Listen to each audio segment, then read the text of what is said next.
لله نحمده ونستعينه ونستغفره ونعوذ بالله من شرور أنفسنا ومن سيئات أعمالنا من يهده الله فلا مضل له ومن يضلل فلا هادي له وأشهد أن لا إله إلا الله وحده لا شريك له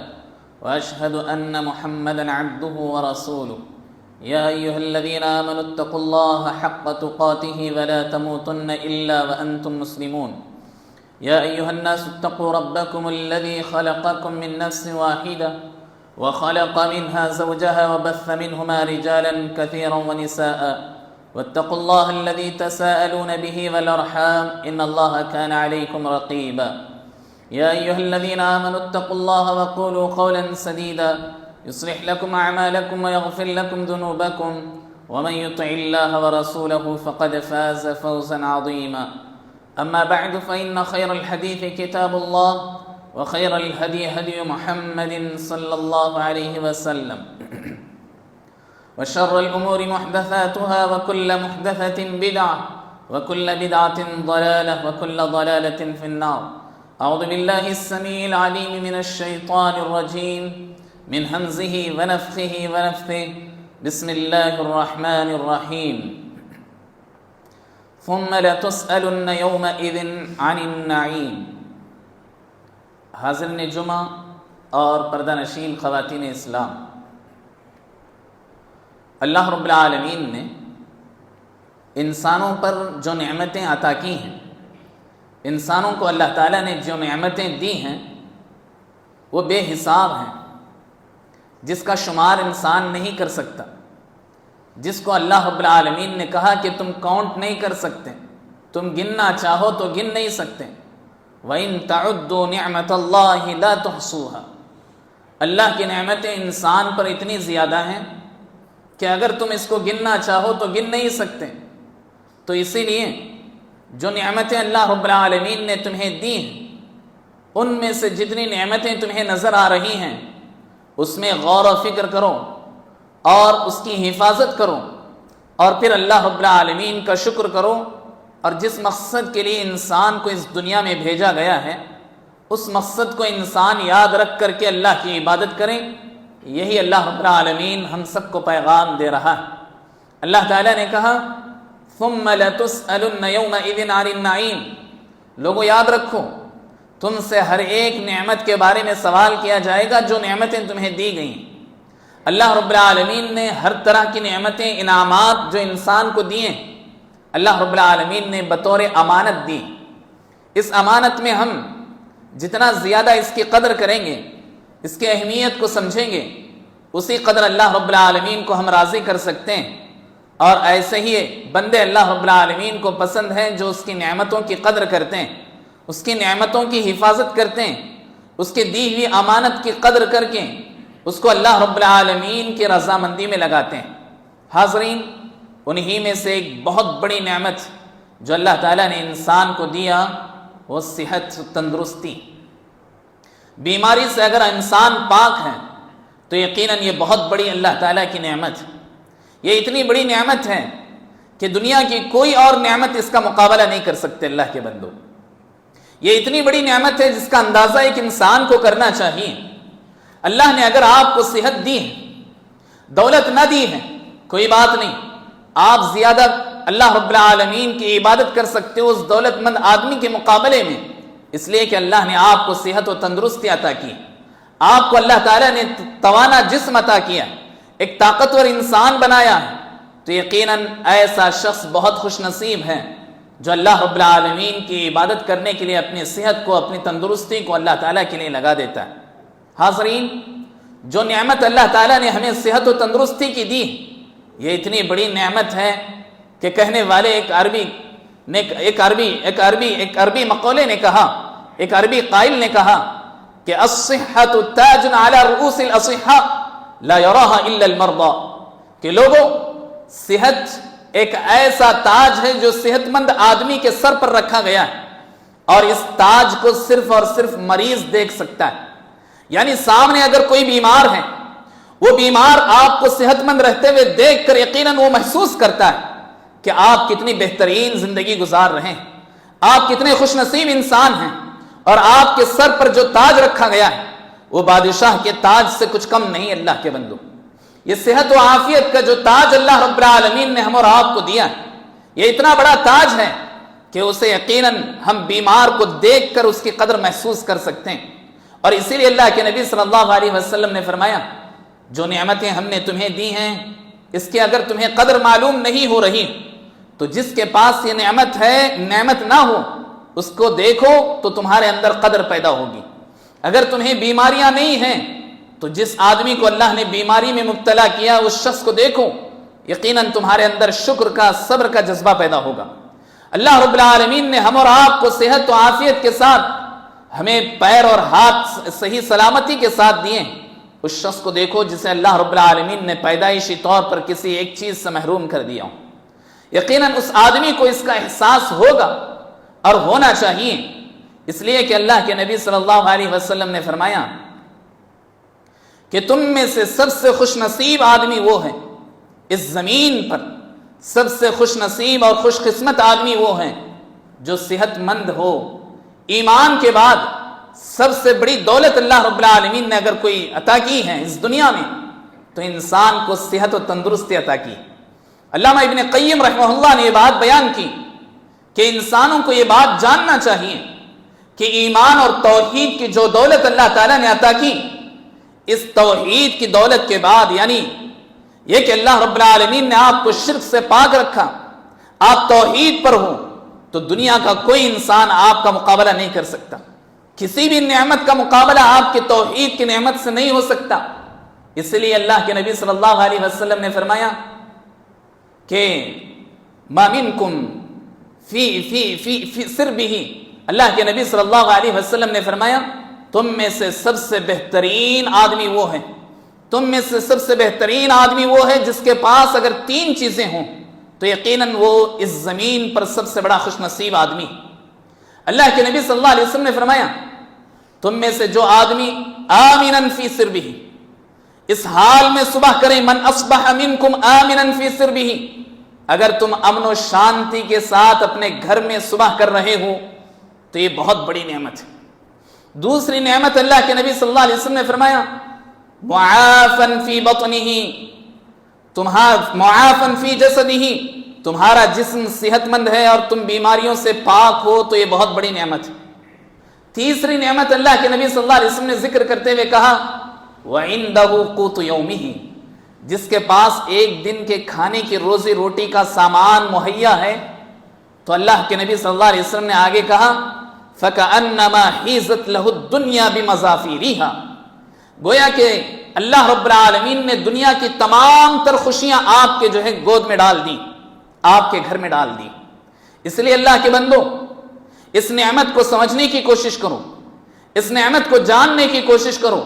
اس نعمت کی قدر کرنے کی ہمیں اور آپ کو اللہ کے نبی صلی اللہ علیہ وسلم نے تعلیم دی کہ اگر ہمارے پاس یہ 3 نعمتیں ہیں تو ہم اس زمین پر آج کے دن سب سے بڑے مالدار آدمی، سب سے خوش نصیب آدمی، کہ اگر ہم اپنے گھر میں بہت ہی امن و سکون کے ساتھ صبح کیے ہیں اور ہمارا جسم توانا ہے، صحت و عافیت کے ساتھ اگر ہم ہیں، اور تیسری چیز اللہ کے نبی صلی اللہ علیہ وسلم نے فرمایا کہ تمہارے گھر میں آج کے کھانے کی روزی کا انتظام ہو گیا ہے تو تم دنیا کے خوش نصیب انسان۔ تمام تر دنیا کی نعمتیں اللہ تعالیٰ نے تمہارے سامنے ڈال دیں، اس پر تمہیں اللہ تعالیٰ کی نعمت کی قدر کر کے اللہ رب العالمین کا شکر ادا کرنا چاہیے۔ اس لیے اللہ کے نبی صلی اللہ علیہ وسلم نے فرمایا کہ اللہ رب العالمین کے نزدیک جو آدمی صحت مند رہتا ہے وہ اللہ تعالیٰ کو بہت پسند ہے، اس آدمی کے مقابلے میں جو آدمی بیمار رہتا ہے، لاغر رہتا ہے، جو آدمی کسلان رہتا ہے، سست رہتا ہے، ایسا آدمی اللہ تعالیٰ کو پسند نہیں۔ اللہ کے نبی صلی اللہ علیہ وسلم نے فرمایا المؤمن القوی خیر واحب الی اللہ من المؤمن الضعیف، اللہ رب العالمین کے نزدیک سب سے بہترین مومن وہ ہیں جو ہے طاقتور ہو اور جس کا جسم طاقت اور صحت و عافیت کے ساتھ ہو، اور اللہ رب العالمین ایسے ہی شخص سے محبت کرتا ہے۔ اس آدمی کے مقابلے میں جو آدمی کمزور ہو، مومن تو ہے لیکن کمزور ہے، تو اس کے مقابلے میں ایک صحت مند آدمی کو اللہ رب العالمین پسند کرتا ہے۔ حاضرین، یہ بات یاد رکھیں، ہم اور آپ کے لیے دنیا میں کوئی بھی کام انجام دینے کے لیے صحت و تندرستی بہت عظیم نعمت ہے۔ جس کے جسم توانا ہو، جس کے جسم کے اندر طاقت ہو، جو آدمی کام کرنے کے قابل ہو، ایسا آدمی ہی حقیقت میں خوش نصیب ہے۔ آپ دیکھیں، حضرت موسیٰ علیہ السلام کی زندگی کو آپ پڑھتے ہیں۔ حضرت موسیٰ علیہ السلام کو اللہ تعالیٰ نے اتنا طاقتور بنایا تھا کہ ایک مرتبہ دیکھا کہ ایک مظلوم ہے جو دہائی دے رہا ہے، اعلان کر رہا ہے کہ مجھے بچاؤ، اور دوسرا ظالم انسان ہے جو اسے مارے جا رہا ہے۔ حضرت موسیٰ علیہ السلام نے جب دیکھا کہ ایک شخص دوسرے شخص پر ظلم کر رہا ہے، ظالم کا ہاتھ روکنے کے لیے حضرت موسیٰ علیہ السلام نے اس کو ایک جھاپڑ مارا یا ایک گھونسا ایسا لگایا کہ وہ شخص حضرت موسیٰ علیہ السلام کے ایک پنچ سے یا ایک گھونسے سے آدمی نیچے گرا اور مر گیا۔ حضرت موسیٰ علیہ السلام کا ارادہ نہیں تھا کہ اسے مارے، لیکن اسے ڈیفنس کرنے کے لیے، اسے ہٹانے کے لیے حضرت موسیٰ علیہ السلام نے ایک طاقتور گھونسا اسے دیا، جس کی وجہ سے وہ انتقال کر گیا۔ حضرت موسیٰ علیہ السلام فوراً اپنے رب سے دعا کرنے لگے، معافی مانگنے لگے، لیکن یہ بات رہتے رہتے بادشاہ کے دربار میں پہنچ چکی، فرعون کے دربار میں پہنچ چکی، اور جس شخص کا قتل ہوا تھا وہ شخص فرعون کے درباریوں میں سے تھا۔ اسی لیے فرعون کے درباریوں میں ایک بہتر آدمی بھی تھا، جس نے فوراً آ کر حضرت موسیٰ علیہ السلام سے کہا کہ تم سے جو غلطی ہوئی ہے، اس کی وجہ سے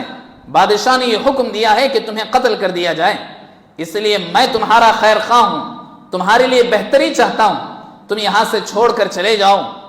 تو حضرت موسیٰ علیہ السلام جب وہاں سے نکلے تو لگاتار سفر میں رہے، یہاں تک کہ مدین پہنچ گئے۔ مدین پہنچ گئے، دراصل یہ طاقت اور صحت و عافیت کی وجہ سے حضرت موسیٰ علیہ السلام چل کر یہ اتنا لمبا سفر طے کر دیے، اور وہاں جب پہنچے مدین میں دیکھا ایک منظر، کیا دیکھتے ہیں کہ وہاں ایک کنواں ہے یا ایک پنگٹ ہے جہاں سے جانوروں کو پانی پلایا جا رہا ہے۔ لوگ اپنے اپنے جانوروں کو آگے بڑھ کر پانی پلا رہے ہیں۔ دو لڑکیاں ہیں جو اپنے جانوروں کو لے کر کنارے کھڑے ہوئے ہیں۔ حضرت موسیٰ علیہ السلام نے بہت دیر تک جب یہ منظر دیکھا، حضرت موسیٰ علیہ السلام آگے بڑھ کر کے ان کی بکریاں لی، ان دو لڑکیوں کی، اور لے جا کر کے ان کے بکریوں کو پانی پلایا اور واپس لا کر ان کے لیے دے دیا۔ اور جب یہ لڑکیاں اپنے جانوروں کو واپس لے کر گھر جلدی پہنچے تو دراصل یہ ایک نبی کی بیٹیاں تھیں، حضرت شعیب علیہ السلام کی بیٹیاں تھیں۔ ان کے یہاں لڑکے نہیں تھے۔ حضرت شعیب علیہ السلام کی بینائی بھی کمزور ہو چکی تھی، آنکھ کمزور ہو چکی تھی بڑھاپے کی وجہ سے۔ حضرت موسیٰ علیہ السلام کے بارے میں ان میں سے ایک بیٹی نے کہا،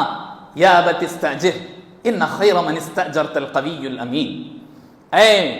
میرے ابو جان اس آدمی کو کام پر رکھ لیجیے، اور یقیناً کام کے لیے سب سے بہترین آدمی وہ ہوتا ہے جو طاقتور بھی ہو اور امانت دار بھی، جس کے اندر امانت داری ہو اور جس کے اندر طاقت ہو، ایسا آدمی یقیناً ہمارے کام آ سکتا ہے اور کسی بھی کام کو بہتر سے بہتر انجام دے سکتا ہے۔ اسی لیے اہل علم نے یہ بات لکھی ہے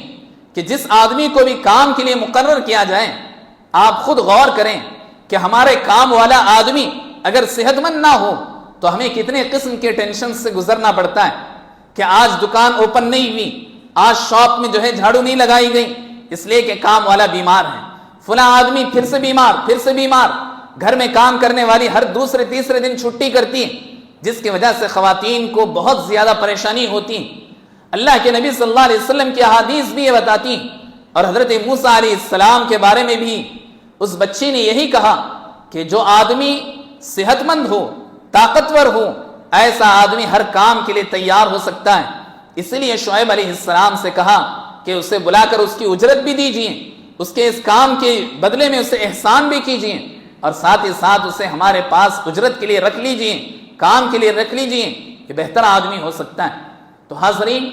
دنیا میں کوئی بھی کام انجام دینے کے لیے آدمی کا صحت مند ہونا بہت ضروری ہے۔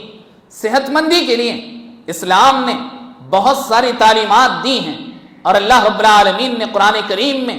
اور اللہ کے نبی صلی اللہ علیہ وسلم نے احادیث میں ایک مومن بندے کو، ایک انسان کو کیسے صحت مند رہنا چاہیے، اس کے بہت سارے فارمولے ہم اور آپ کو ذکر کیے۔ اور آپ دیکھیں آج کی زندگی میں ہر گھر کا مسئلہ یہ ہے کہ کوئی نہ کوئی بیمار ہے، کسی نہ کسی بیماری سے جوجھ رہا ہے، وہی کچھ 100 سال پہلے پیچھے چلے جائیں تو یقیناً بہت سارے لوگ ایسے آپ کو ملیں گے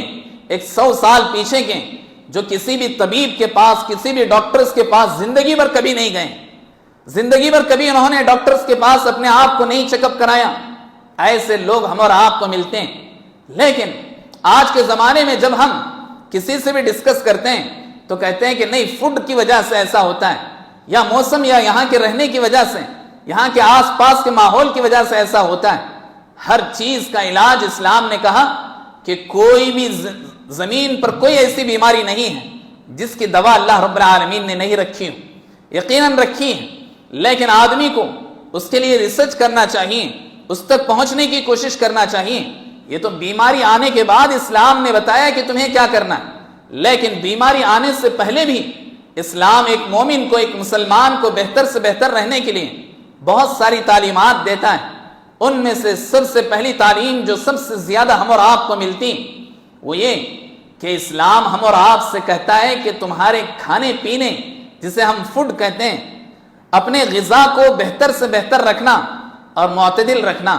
یعنی حد سے زیادہ بھی نہیں، اور طاقتور غذاؤں کو چھوڑ کر دوسرے غذائیں کھانے کو اسلام پسند نہیں کرتا۔ ہم اور آپ یہ سمجھتے ہیں کہ صرف سائنس اس کی طرف ہمیں تعلیم دیتی ہے، لیکن حقیقت یہ ہے کہ اسلام نے آج سے 1400 سال پہلے یہ بات بیان کر دیا کہ تمہیں صحت مند رہنے کے لیے اچھی غذائیں کھانا چاہیے، طاقتور غذائیں کھانا چاہیے۔ اللہ تعالیٰ نے کہا وَكُلُوا مِمَّا رَزَقَكُمُ اللَّهُ حَلَالًا طَيِّبًا وَاتَّقُوا اللَّهَ الَّذِي أَنْتُمْ بِهِ مُؤْمِنُونَ۔ لوگوں، تمہیں حلال اور پاک چیز کھانا چاہیے۔ پاک چیزیں کون سی ہوتی ہیں؟ جو حلال بھی ہوں اور جو تمہارے لیے صحت و عافیت کو باقی رکھ سکیں، تندرست رکھ سکیں، ایسی غذائیں آدمی کو کھانے کی اسلام تعلیم دیتا ہے۔ اسی لیے اللہ کے نبی صلی اللہ علیہ وسلم نے بھی اس کی طرف تعلیم دی اور کہا کہ ما ملأ ابن آدم وعاء شرا من بطنه۔ اللہ کے نبی صلی اللہ علیہ وسلم نے فرمایا انسان اپنے پیٹ سے زیادہ برا برتن کوئی نہیں بھرا، یعنی اس زمین پر، اس زندگی میں انسان جو سب سے زیادہ نقصان اٹھاتا ہے اپنے پیٹ کو بھرنے کی وجہ سے نقصان اٹھاتا ہے۔ پھر اللہ کے نبی صلی اللہ علیہ وسلم نے فرمایا کہ بحسب ابن آدم لقیمات یقمن صلبہ، ایک آدمی کی پیٹ کو صحیح رکھنے کے لیے، صحت مند رکھنے کے لیے کچھ لقمے اس کے لیے کافی ہیں، اس سے زیادہ آدمی کو نہیں کھانا چاہیے۔ پھر اللہ کے نبی صلی اللہ علیہ وسلم نے فرمایا اگر ایسا ممکن نہ ہو، ایسا پاسبل نہ ہو، یعنی یہ کہ تمہاری خواہش ہی زیادہ کھانے کی ہو، تو پھر اللہ کے نبی صلی اللہ علیہ وسلم فرماتے ہیں فَثُلُثٌ لِطَعَامِهِ وَثُلُثٌ لِشَرَابِهِ وَثُلُثٌ لِنَفْسِهِ۔ تمہیں چاہیے کہ تم اپنے پیٹ کے 3 حصے میں ڈیوائیڈ کر دو، اپنے پیٹ کو 3 حصوں میں تقسیم کر دو، ایک حصے میں کھانا بھرو اور دوسرے حصے میں پانی ڈالو، اور تیسرے حصے کو تنفس کے لیے، یعنی سانس کو آرام سے لینے کے لیے، چھوڑنے کے لیے آدمی کو اپنا پیٹ کچھ نہ کچھ خالی رکھنا چاہیے۔ اس لیے اہل علم نے بات ذکر کی تمہارے سامنے کتنی بھی اچھی چیز ہو اسے اتنا ہی کھاؤ جتنا کہ اور کھانے کی تمہارے اندر خواہش باقی ہو۔ اگر آدمی پوری طرح اپنی خواہش جتنی ہے پوری خواہش مکمل کرنے تک کھائے گا تو آدمی کو اس کا ٹیسٹ نہیں ملے گا، اس کا جو ہے حقیقی طور پر اس کا مزہ وہ حاصل نہیں کر سکے گا۔ آدمی تھوڑا کم کھائے، اتنا کھائے کہ آدمی کو اور کھانے کی خواہش باقی رہے، تو پھر آدمی اس کھانے سے خوشی بھی محسوس کرتا ہے۔ اس لیے اللہ کے نبی صلی اللہ علیہ وسلم نے فرمایا تمہارے پیٹ کے ان 3 حصوں میں تمہارا تقسیم کرنا یقیناً تمہیں صحت مند رکھنے کے لیے بہت بڑی نعمت ہے، بہت بڑا فارمولہ اللہ کے نبی صلی اللہ علیہ وسلم نے دیا۔ اور اہل علم نے بات ذکر کی جتنی بھی بیماریاں اندرونی طور پر ہو یا بیرونی طور پر، جتنی بھی بیماریوں کا شکار آدمی ہوتا ہے ان میں سے 70 سے 80% جو ہے جتنی بھی بیماریاں ہیں سب کا تعلق، سب کا کنیکشن انسان کے پیٹ سے ہوتا ہے۔ انسان کا پیٹ اگر صحیح رہے، اس کے اندر صحیح چیز جائے اور صحیح طور پر ہاضمہ ہونے لگے تو پھر یقیناً انسان کو یہ صحت مند رکھنے کے لیے بہت ہی عظیم نعمت ہے۔ اس لیے آدمی کو کھانے پینے میں احتیاط کرنا چاہیے اور اتنا ہی کھانا چاہیے جتنا آدمی کو پیٹ ابھی جو ہے کچھ بھوک باقی رہے، تو پھر یقیناً آدمی سلامت رہے گا، آدمی صحت مند رہے گا، آدمی جو ہے اچھی طرح اپنی زندگی گزار سکے گا۔ اسی طرح آدمی کو چاہیے کہ اپنی غذاؤں کو بہتر سے بہتر بنائیں، حلال رزق جو اللہ تعالیٰ نے رکھی ہیں اسے استعمال کریں، حرام چیزوں سے اپنے آپ کو دور رکھیں، اس لیے کہ اللہ رب العالمین نے کہا کہ جتنی بھی نعمتیں اس زمین پر ہم نے پیدا کی ہیں وہ انسانوں کے لیے پیدا کی ہیں تاکہ تم اسے استعمال کر سکو، لیکن ہم نے تمہیں بیان کر دیا ہے کہ کون سی چیز تمہارے لیے حلال ہے، کون سی چیز حرام ہے۔ جو حرام ہے یقیناً اس میں نقصان زیادہ ہے، نقصان زیادہ ہے، اس لیے ہم نے تمہارے لیے اس چیز کو حرام کر دیا۔ جن چیزوں کو بھی اللہ نے حرام کیا ان سے دور رہنا ہی حقیقت میں ایک آدمی کو صحت مند رکھ سکتا ہے۔ شراب ہو یا اس سے ریلیٹڈ جتنی بھی چیزیں ہوں، یقیناً یہ انسان کی صحت کو سب سے بڑا خطرہ ثابت ہو سکتا ہے۔ اسی لیے اسلام نے کہا کہ یہ الخبائث ہے، تمام بیماریوں اور تمام برائیوں کی جڑ۔ اللہ کے نبی صلی اللہ علیہ وسلم نے فرمایا شراب یا اس سے ریلیٹڈ جتنی بھی چیزیں ہیں یہ سب تمہارے تمام بیماریوں کی جڑ ہے، یہیں سے بیماریوں کا دروازہ کھلتا ہے۔ اس لیے حرام سے اپنے آپ کو دور رکھنا اور حلال چیز کا استعمال کرنا یہ بہت بڑا فارمولہ ہے جو اسلام ہم اور آپ کو صحت مند رہنے کے لیے دے رہا ہے۔ اسی طرح اللہ کے نبی صلی اللہ علیہ وسلم نے ایک آدمی کو صحت مند رہنے کے لیے جو دوسرا بڑا اہم فارمولہ ذکر کیا ہے وہ یہ کہ آدمی پاک صاف رہنے کی کوشش کرے، اپنے کپڑوں کو بھی پاک صاف رکھیں، اپنے بدن کو بھی پاک صاف رکھیں، اپنی روح کو بھی پاک صاف رکھنا چاہیے، اپنے دل کے اندرونی گندگیوں کو بھی پاک صاف رکھنا چاہیے۔ آدمی جتنا زیادہ دوسروں کے بارے میں جلن، حسد، بغض اپنے اندر رکھے گا اتنا ہی زیادہ آدمی بیماریوں سے قریب ہوگا۔ اہل علم نے بات لکھی یا ڈاکٹرز وغیرہ کی جو ریسرچ ٹیم ہے وہ کہتی ہیں کہ جو آدمی جتنا زیادہ خوش رہے گا، دوسروں سے ملاقات کرتا رہے گا، وہ آدمی حقیقت میں اتنا زیادہ بیماریوں سے دور رہتا ہے۔ اور جو آدمی بیمار ہو جائے اسے 4 اچھے آدمیوں کے درمیان بٹھا دو تو وہ بھی اپنے اندر ایک طرح کی انرجی اور خوشی محسوس کرنے لگتا ہے۔ اور یہی اصل صحت مندی کا راز ہے کہ آدمی کو اچھے لوگوں کے درمیان بیٹھنا چاہیے اور پاک صاف رہنا چاہیے۔ آدمی اپنے سراؤنڈنگ کو بھی پاک صاف رکھنا چاہیے، اپنے گھر کی ہر چیز کو پاک صاف رکھنا چاہیے۔ یہ پاکی اور صفائی کو اسلام نے اسی لیے آدھا ایمان قرار دیا۔ آدھا ایمان اسلام نے پاکی اور صفائی کو کیوں قرار دیا؟ اس کے راز اگر دیکھتے جائیں، سب سے پہلے اسلام نے اور سب سے زیادہ تعلیم اگر کسی مذہب میں ہم اور آپ کو ملتی ہے پاکی صفائی کی تو وہ اسلام ہے۔ الطہور شطر الایمان کہہ کر کے اسلام نے ہم اور آپ کو پاکی صفائی کا اہتمام کرنے کا حکم دی۔ ہر چیز کو دھو کر استعمال کرنا یہ اسلام ہم اور آپ کو سکھاتا ہے۔ ہر چیز کو ڈھک کر رکھنا استعمال کرنے سے پہلے یا استعمال کرنے کے بعد یہ اسلام ہم اور آپ کو سکھاتا ہے۔ اللہ کے نبی صلی اللہ علیہ وسلم کے پاس ایک شخص ہدیے میں کوئی چیز لایا، پیالے میں دودھ تھا یا کوئی اور چیز تھی جو پینے کی تھی۔ اللہ کے نبی صلی اللہ علیہ وسلم نے دیکھا کہ اس کے ہاتھ میں جو پیالہ ہے، جو چیز وہ لے کر آ رہا ہے وہ ڈھکی بھی نہیں ہے، اوپن ہے، کھلی ہوئی ہے۔ اللہ کے نبی صلی اللہ علیہ وسلم نے سختی سے منع کیا، کہا کہ جب بھی کوئی چیز تم لے کر آؤ یا گھر میں کوئی بھی چیز کھانے کی تم رکھو تمہیں چاہیے کہ اسے ڈھک کر رکھنا چاہیے۔ ڈھکنے کے لیے اگر کوئی چیز نہ بھی ہو تو کم از کم تمہیں لکڑی اس کے اوپر رکھ لینا چاہیے۔ اللہ کے نبی صلی اللہ علیہ وسلم کی تعلیمات ہیں۔ اسی لیے اسلام نے ہم اور آپ کو یہ تعلیم دی کہ رات میں سوتے ہوئے جتنی بھی کھانے کی چیزیں ہیں ہر چیز کو لازماً ڈھکنا چاہیے، ورنہ شیطان ایسی چیزوں میں داخل ہوتا ہے اور شیطان اپنا اثر چھوڑ جاتا ہے۔ اللہ کے نبی صلی اللہ علیہ وسلم نے سختی سے منع کیا کہ کوئی چیز آدمی کو کھلی نہیں رکھنا چاہیے، اوپن نہیں رکھنا چاہیے۔ گویا صحت مند رہنے کے لیے آدمی کو پاک صاف رہنا اور ہر چیز کو استعمال کرنے سے پہلے اور کرنے کے بعد اس کی صفائی کا خاص خیال رکھنا یہ اسلام کی تعلیم میں سے ایک بڑی اہم تعلیم۔ اسی طرح تیسری تعلیم جو اسلام ہم اور آپ کو دیتا ہے وہ یہ کہ تمہارے لیے جو عبادات اللہ تعالیٰ نے رکھی ہیں اس میں بھی تمہارے صحت مند رہنے کا راز ہے، یہ بھی تمہیں صحت مند رکھیں گی۔ نماز ہے جو تمہیں صحت مند بھی رکھے گی، پاک صاف بھی رکھے گی، تمہارے اندرونی گندگیوں کو بھی دور کریں گی، تمہارے وضو کرنے غسل کرنے سے تمہارے بیرونی گندگیوں کو بھی اللہ رب العالمین کے فضل سے اسے صاف کر دیا جائے گا۔ اسی لیے آدمی کو عبادات کا اہتمام کرنا چاہیے۔ عبادات اللہ رب العالمین نے روزے کی عبادت رکھی. آج سائنس یہ کہتی ہیں کہ سال میں ایک مرتبہ تقریباً 1 مہینے تک دن کا اکثر حصہ میکزیمم اس کا ٹائم دن کا خالی پیٹ گزرنا چاہیے تاکہ جتنی بھی بیکٹیریا اس کے اندر پل رہے ہیں، جراثیم جتنے بھی ہیں وہ پوری طرح مار دیتے ہیں، ختم ہو جاتی ہیں. تو یقیناً اسلام نے اس کا راز اگرچہ کہ اوپنلی ہمیں نہیں بتایا، آج سائنس ریسرچ کر کے یہ بات بیان کرتی ہے کہ یقیناً یہ عبادت بہت ہی اہم عبادت ہے. اس لیے آپ دیکھیں کہ غیر مسلم بھی اس کا اہتمام کرتے ہیں. اللہ رب العالمین نے عبادات میں تو ہماری صحت کا راز رکھا ہے. عبادتوں کو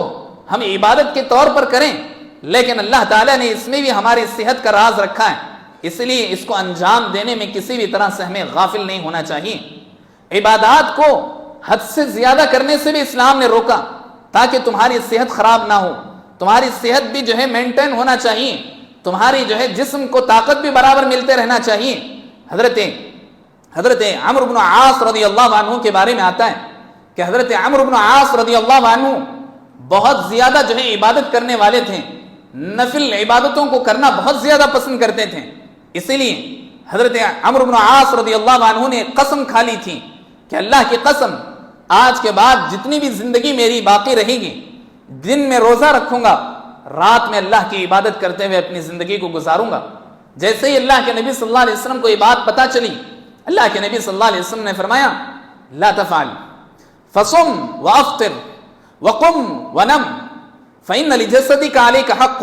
وإن لعينك عليك حق وإن لزوجك عليك حق. اللہ کے نبی صلی اللہ علیہ وسلم نے فرمایا کہ تمہیں چاہیے کہ تم اپنے آپ کے لیے روزہ بھی رکھو اور اپنے آپ کو طاقتور رکھنے کے لیے روزے چھوڑا بھی کرو، اور تم اللہ کی عبادت کو اچھے انداز میں انجام دینے کے لیے رات کا ایک حصہ سویا بھی کرو اور رات میں اللہ کو راضی کرنے کے لیے عبادت کیا بھی کرو. اور اللہ کے نبی صلی اللہ علیہ وسلم نے فرمایا جان لو کہ تمہارے جسم کا بھی تمہارے اوپر حق ہے، اس کا حق ادا کرنا تم پر ضروری. تمہارے آنکھوں کا بھی تمہارے اوپر حق ہے، نیند کے ذریعے سے اسے پورا کرنا ضروری. جو آدمی وقت پر سوتا ہے اور ایک اچھی نیند لیتا ہے، 6 سے 8 گھنٹے کی جو آدمی نیند لیتا ہے، یقیناً یہ بہت بڑی صحت کا راز ہے. اور اللہ کے نبی صلی اللہ علیہ وسلم نے رات کے پہلے حصے میں سونے کو پسند کیا. اس لیے اللہ کے نبی صلی اللہ علیہ وسلم نے فرمایا کہ مغرب کے بعد سونا اور عشاء کے بعد جاگنا اللہ کے نبی صلی اللہ علیہ وسلم نے ناپسند کیا، کہ مغرب کے بعد آدمی کو نہیں سونا چاہیے اور عشاء کے بعد آدمی کو بلا وجہ نہیں جاگنا چاہیے. کیونکہ آج سائنس یہ کہتی ہے کہ رات کے اول حصے میں جو آدمی آدھی رات میں جتنی انرجی حاصل کر سکتا ہے، وہ آدھی رات جو باقی رہ گئی ہیں اس میں اتنی انرجی وہ حاصل نہیں کر سکتا. اسی لیے اسلام نے کہا کہ رات کے اول حصے میں تمہیں سونا چاہیے، آخری حصے میں تمہیں جاگ کر اللہ کی عبادت کرنا یہ زیادہ افضل ہے. یہ زیادہ افضل ہے. ایسے بہت ساری باتیں جو ہم اور آپ کو یہ بتاتی ہیں کہ اسلام نے صحت مند رہنے کے لیے بہت سارے راز ذکر کیے. انہی میں سے ایک راز جو اسلام نے ہم اور آپ کو ذکر کیا وہ دعا ہے. حضرت ابو بکر رضی اللہ عنہ نے ایک مرتبہ دیکھا کہ اللہ کے نبی صلی اللہ علیہ وسلم ممبر پر کھڑے ہوئے ہیں اور رو رہے ہیں. حضرت ابو بکر رضی اللہ عنہ نے پوچھا اللہ کے نبی آپ ایسا کیوں کر رہے ہیں؟ تو اللہ کے نبی صلی اللہ علیہ وسلم نے فرمایا صلی اللہ العفو والعافیہ، کہ تمہیں چاہیے کہ تم اللہ تعالیٰ سے عافیت طلب کرو اور اللہ رب العالمین سے مغفرت طلب کرو. اور جو آدمی کو اللہ رب العالمین صحت دے دیں یقیناً اس کی بہت بڑی مدد اللہ رب العالمین کر رہا ہے. اس لیے تمہیں اللہ سے صحت مانگنا چاہیے. آدمی کو دواؤں پر بھروسہ نہیں کرنا چاہیے، اللہ رب العالمین پر بھروسہ کرنا چاہیے. اور سب سے بہترین چیز جو اللہ تعالیٰ نے انسان کو دی وہ یقین کے بعد، یعنی جو اللہ رب العالمین پر یقین، ایمان پر یقین جو انسان کا ہے، اس کے بعد دعاؤں پر انسان کا یقین ہوتا ہے، اور یہ سب سے بڑی نعمت ہے. اس لیے آدمی کو دوا کرنا چاہیے لیکن دعاؤں پر یقین کرنا چاہیے، رب پر یقین کرنا چاہیے. یہ بات اللہ کے نبی صلی اللہ علیہ وسلم نے حضرت ابو بکر رضی اللہ عنہ کو سمجھائی. تو صحت و عافیت سے رہنے کے لیے آدمی کو اللہ سے اپنے تعلقات کو جوڑنے کے ساتھ ساتھ آدمی کو صحت مند رہنے کے لیے فکر بھی کرنی چاہیے، اللہ سے دعا بھی کرنی چاہیے. یہ 4-5 جو ہے راز یا 4-5 جو ہے آپ کے سامنے جو فارمولے ذکر کیے گئے یقیناً بہت اہم ہیں اور بہت ساری باتیں ہو سکتی ہیں. انشاءاللہ العزیز کسی اور خطبے میں مزید اس پر بات کی جائے گی. اللہ رب العالمین ہم سب کو صحت مند رکھیں، عافیت کے ساتھ رکھیں، سلامتی کے ساتھ اللہ رب العالمین رکھیں۔ یہاں جو بھی حضرات اور خواتین بیٹھے ہوئے